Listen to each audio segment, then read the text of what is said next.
वर्धमान स्वामी के शासन में हमसे विराजते हैं और उनकी यह पावन पीयूष देशना हम सभी के लिए परम उपकारी है। अनादिकाल से हमारी आत्मा में जो जन्म, जरा और मृत्यु रूपी रोग लगे हैं, उन रोगों का उपशमन करने वाली कोई परम औषधि है तो वह एकमात्र यह जनवाणी है। भव्यात्माओं,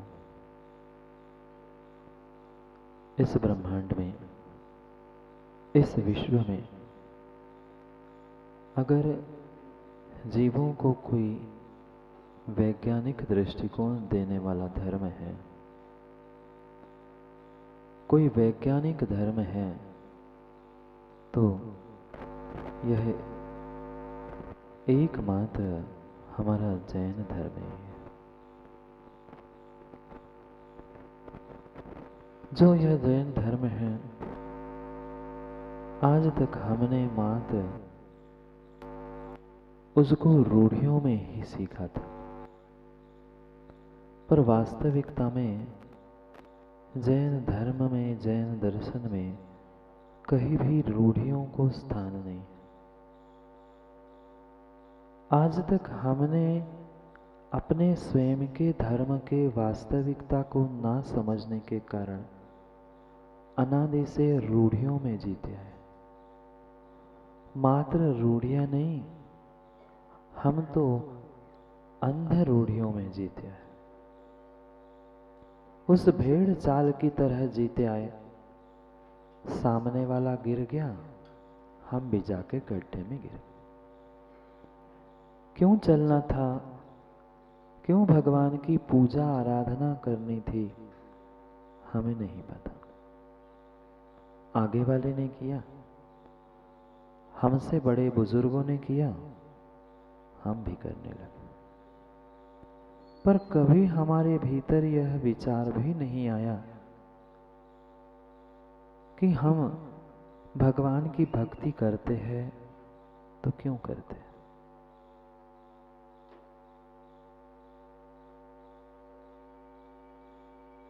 भगवान की भक्ति करने के पीछे मेरा कारण, मेरा प्रयोजन क्या है। एक धर्म की क्रियाओं में, धर्म में हमने अपने आंखों पर एक पट्टी लगा दी।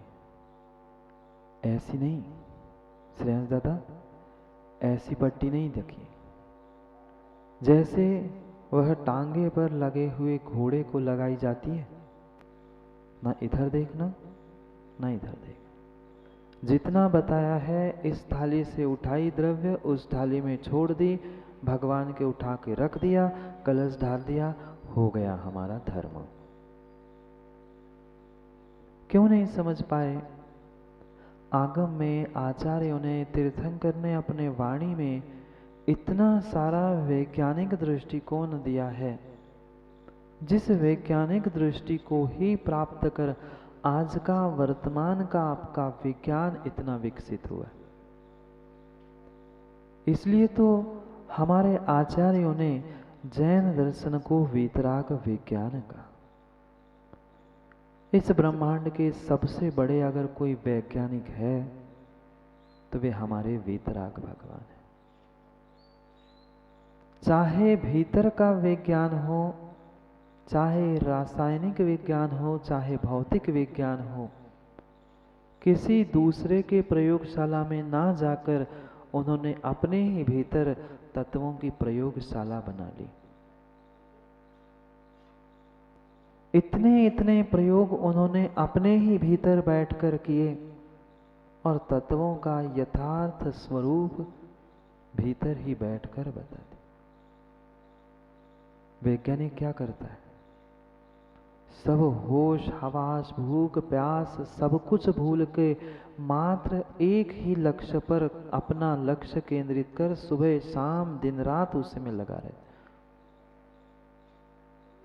उन वितराग वैज्ञानिकों ने क्या किया?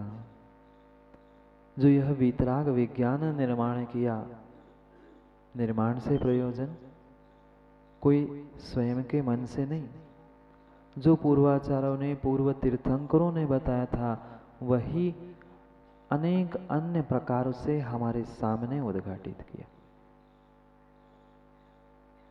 उस वैज्ञानिकता की ही बात आज अमृतचंद स्वामी स्वयंभू स्तोत्र में करने वाले हैं। क्यों करना भगवान की पूजा, क्यों करना भगवान की भक्ति? हमने आज तक इतना ही सीखा था। बुजुर्गों ने कहा सुबह उठकर बेटा हमारे घर में चावल की डिब्बी लेकर भगवान के मंदिर में जाया जाता है। हम भी चावल की डिब्बी उठाकर जाने लगे। चावल के ही क्यों कहा? गेहूं, ज्वार, अन्य भी तो अनाज थे। पर कभी पूछने की हिम्मत हुई? नहीं पूछ पाए। कभी पूछ पाए कि नैवेद्य क्यों चढ़ाया जाता है? 8 द्रव्यों की ही व्याख्या क्यों की गई? आज तक वास्तविकता ना हम समझ पाए, ना आने वाली पीढ़ी को हम समझा पाए। और भ्रम के कारण हम उल्टा प्रचार और करने लग गए कि कितने मूर्ख लोग हैं, भगवान के पास जाकर प्रसन्नता हिंसा करते हैं। भ्रमित कर दिया लोगों को। एक नगर पे पहुंचा था, एक नगर में विहार करके हम पहुंचे थे, संघ पहुंचा था। वहां एक 70 साल के बुजुर्ग दादाजी आए और हमें कहने लगे महाराज जी आप कैसे जैन धर्म के मुनिराज हो? मैंने कहा भैया क्या हो गया? वो कहते हैं आप लोगों के कारण तो धर्म भ्रष्ट हो रहा है। मैंने कहा आप लोग हिंसा का उपदेश देते हो? मैंने कहा बोल क्या रहा है भाई? मैंने सोचा पहले उसके मन की निकालने दे भड़ास, उसको जो जो बोलना है बोलने दे, फिर हम कुछ समझ के बोले। जब भी किसी से कुछ कहना है तो पहले सामने वाले की सुन लो पूरी, फिर यथार्थ निर्णय हो जाएगा वो बोल क्या रहा है, फिर हम कुछ कहें। 2 मिनट 5 मिनट इतना सुनाया। आप ऐसे हिंसा के उपदेश देते हो, आप ये करवाते हो, आप वो करवाते हो। मैं तो चुपचाप सुनता रहा। जैसे उसने अपनी पूरी बात कह दी, फिर मैंने कहा दादाजी क्या हुआ, पूरी बात व्यवस्थित बता दो। कह रहे महाराज जी आप ही के जैसे तो साधु आते हैं और कहते हैं कि भगवान का अभिषेक करो, भगवान की पूजा करो, ये द्रव्य चढ़ाओ, वो द्रव्य चढ़ाओ, ऐसा करो वैसा करो, कितने बड़े हिंसा का उपदेश आप देते। मैंने कहा भाई दादाजी अभी आगम का ज्ञान आपके पास नहीं है। समाज के अध्यक्ष थे, 10-12 ही घर थे उस नगर में, पर महाराज से कहने आए थे महाराज जी भगवान की पूजा करते हैं, 8 द्रव्य चढ़ाते हैं, अभिषेक के लिए पानी प्राशुक करते हैं, क्या हिंसा नहीं होती? इसलिए हम निषेध करते हैं द्रव्य पूजा करने का, और आप जैसे लोग आकर द्रव्य पूजा करने के लिए श्रावकों को कह जाते हैं। मैंने कहा भाई दादाजी अभी आगम का ज्ञान आपके पास नहीं है, नहीं है। भूल यही हो रही है, भूल यही हो रही है, जो श्रावक है वह श्रावक अपने कर्तव्य छोड़कर साधु के कर्तव्य पर दृष्टि डाल रहा है, और साधु अपने कर्तव्य छोड़कर श्रावकों के कर्तव्य में उलझा। नहीं समझ पा रहे हैं हम अपनी स्थिति को और दूसरे वाले की स्थिति को। दोनों के लिए षडावश्यक में भगवान की स्तुति वंदना पूजा आदि कथन किया है, पर दोनों का स्थान भिन्न भिन्न है। गृहस्थ द्रव्य पूजा छोड़कर मात्र ध्यान में लीन हो रहा है। ध्यान करो, स्वाध्याय करो, क्या रखा है द्रव्य पूजा में? भाव पूजा हो गई, काम हो गया। मां भूल नहीं करना, नहीं करना, नहीं करना। लोग यही कहते हैं द्रव्य पूजा करने वाले हिंसक है। आगम कहता है मात्र भाव पूजा करने वाला श्रावक सबसे बड़ा हिंसक है। कठोर तो नहीं लग रहा आज? इतना बुरा लग गया, इतने शांत हो गए सर? वास्तविकता यही है, बहुत सारे स्थानों पर, बहुत सारे तत्वों पर हम भ्रमित हो चुके हैं दुनिया भर की बातें सुनकर। क्यों भगवान के सामने द्रव्य चढ़ानी थी? भगवान को जरूरत थी, कल भी हमने समझा था, न पूज्यात स्तोय वीतरागे न निंदया नाहंत विभांत वेरे। आपको न राग है न द्वेष है, पर फिर भी मैं आपके चरणों में आकर द्रव्य चढ़ा रहा हूँ। राजा भैया क्यों श्रीफल चढ़ाया? महाराज जी श्रीफल रख लेंगे इसलिए? नहीं नहीं, मैं अपने भीतर की लोभ कषाय को कम करने के लिए भगवान देव शास्त्र गुरु के सामने वह द्रव्य चढ़ा रहा था। जो मात्र भाव पूजा कर रहे हैं, द्रव्य पूजा का निषेध कर रहे हैं, वह श्रेयांश दादा लोभ नहीं छोड़ पा रहे हैं, लोभ नहीं छोड़ पा रहे हैं। ले गए इतनी सी चावल की डिब्बी, चुटकी भर चावल, चुटकी भर पुष्प बना लिए, हो गया। अभी लोभ सता रहा है। खाने के लिए तो इतने बड़े बड़े बर्तनों में दाल सब्जी भोजन बना के खाते हैं, खिलाते हैं, और भगवान के लिए डिब्बी कितनी, चावल की डिब्बी कितनी, कम से कम अपने साइज अपने आकार से तो ट्रिपल चावल की डिब्बी लेते, इतनी सी डिब्बी में हाथ भी नहीं पूरा जाता। कितने लोभी, कितने लोभी, कितने लोभी बने बैठे हैं। सबसे अंतिम समय में अंतिम स्थान तक, 10वें गुण स्थान तक रहने वाली वह लोभ कषाय है, और लोभ कषाय के कारण जीव हिंसा ही कर रहा है। भाव पूजा करने का निषेध नहीं है, पर जो द्रव्य पूजा करने का निषेध कर रहे हैं उनके लिए समझना होगा इस अगले श्लोक को। जब तक वास्तविकता में सभी अनुयोगों का ज्ञान नहीं होगा, वह द्रव्यानुयोग का यथार्थ निर्णय प्रसन्न होने वाला नहीं है। मात्र द्रव्यानुयोग द्रव्यानुयोग द्रव्यानुयोग, द्रव्यानुयोग में भी कितने ग्रंथ पढ़े? बस 2-4 ग्रंथ पढ़ लिए, हो गया द्रव्यानुयोग के ज्ञान हमें। नहीं, कितनी सुंदर वैज्ञानिक बात कह रहे हैं। भगवान की पूजा, भगवान का अभिषेक क्यों किया जाता है?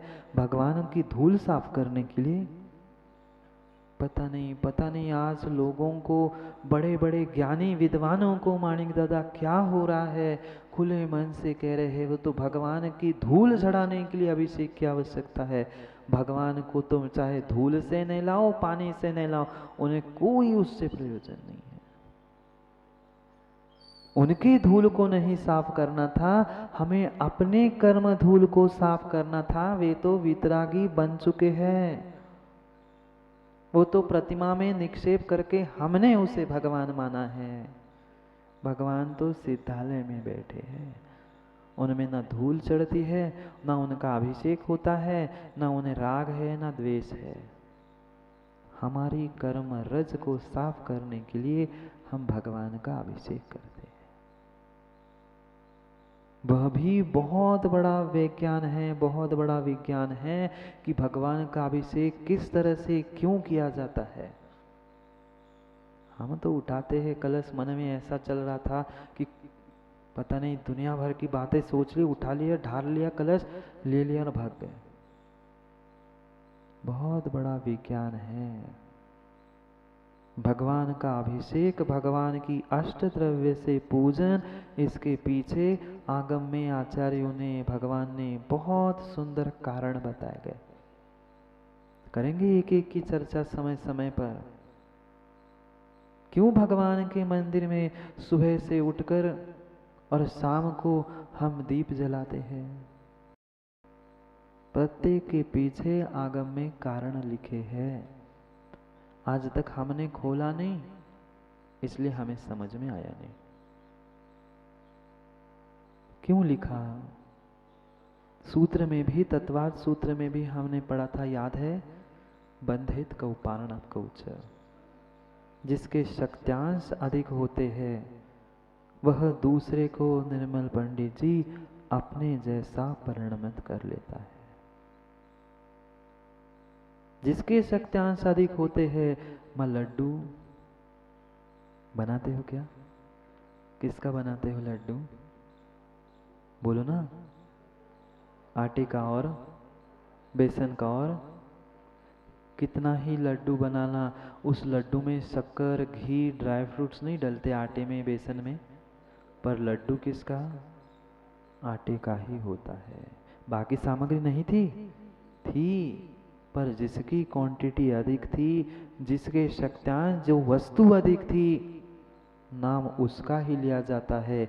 उसमें शक्कर का लड्डू, घी का लड्डू, बूरे का लड्डू, आटे का लड्डू, बेसन का लड्डू। समझना, ये बहुत बड़ा विज्ञान है, बहुत बड़ा विज्ञान है। पाप होता है, पाप होता है। अष्टद्रव्य को मत शोधन करो, मत जल को प्राशुक करो। क्यों भ्रमित है और क्यों भ्रमित कर रहे हो? गृहस्थ को गृहस्थ अवस्था, उनकी अवस्था विशेष की अपेक्षा से धर्म ध्यान करने दो ना। क्यों रोका जा रहा है? क्योंकि निर्मल पंडित जी को स्वयं में ही पता नहीं है, स्वयं को ही पता नहीं है कि क्यों अष्ट द्रव्य से पूजा की जाती है। अष्ट द्रव्य की प्राशुक करते समय वह हिंसा हाँ हो रही है, किसने मना किया? पर ये क्यों नहीं समझते, ये क्यों नहीं समझते? वह 4 प्रकार की हिंसा का व्याख्यान आगम में किया है, पता है क्या? 4 प्रकार की हिंसा बच्चों को पढ़ाया क्या? बचपन में आप लोगों ने नहीं पढ़ी? 4 प्रकार की हिंसा का व्याख्यान आगम में किया है। आरंभी, उद्योगी, विरोधी और संकल्पी। एक श्रावक, एक सम्यक दृष्टि श्रावक कितने हिंसा का त्यागी होता है माणिक दादा?